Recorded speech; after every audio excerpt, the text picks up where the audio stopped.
Hey Remotaskers! In this video we're going to go over some new labels for your B tasks. Before we begin, please make sure that you carefully read through these instructions. If you look through the instructions, you'll note that there are 4 new labels added to the bottom of the label table. You can always refer to these instructions whenever you're working on the task. The first new label is called Ghost Reflection.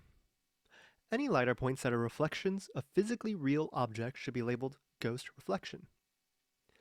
Please note that we should only annotate reflections that have at least 10 LiDAR points, and that this annotation doesn't need to be precise, just as long as all of the points are contained within inside of the cuboid. In this example here, we see these green cars that are parked along the road. We can also see that there's reflections of these cars in the windows. These reflections should be labeled as Ghost Reflection.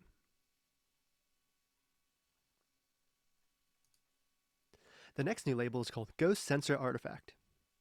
Any LiDAR points that are nearby or following the Eagle vehicle that do not correspond to any real objects should be labeled Ghost Sensor Artifact. You may have seen this in some of your tasks. You might notice that there are some points in front and behind the Eagle vehicle that follow the Eagle vehicle around. These points don't correspond to anything. However, they should be labeled as Ghost Sensor Artifact. Please note that we should only annotate these if they have at least 10 LiDAR points.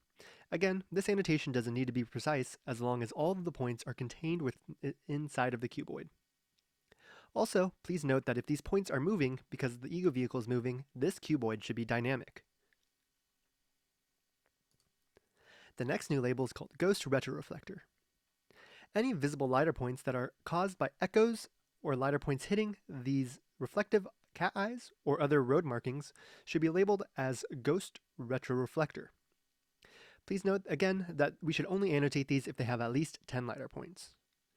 They're most commonly seen caused by these objects in the middle of the road.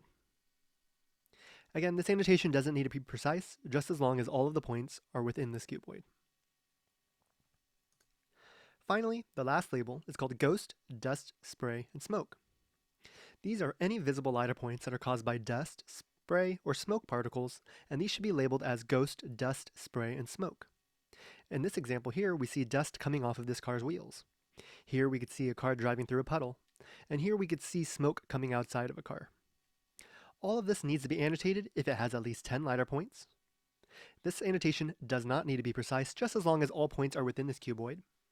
And finally, we should only annotate ghost, dust, spray, and smoke that comes from vehicles only if they are higher than the vehicle's wheels. Please note that if the smoke, spray, or dust is following the car cuboid, this cuboid should be dynamic. You may notice that these new labels are in your tasks. The ghost labels will only be present in newer tasks. They will not be present in older tasks. Please make sure that you carefully check your label list for these labels. Hopefully that makes sense. You could always refer to the instructions if you need any help, and feel free to ask any questions on Discord. Thanks.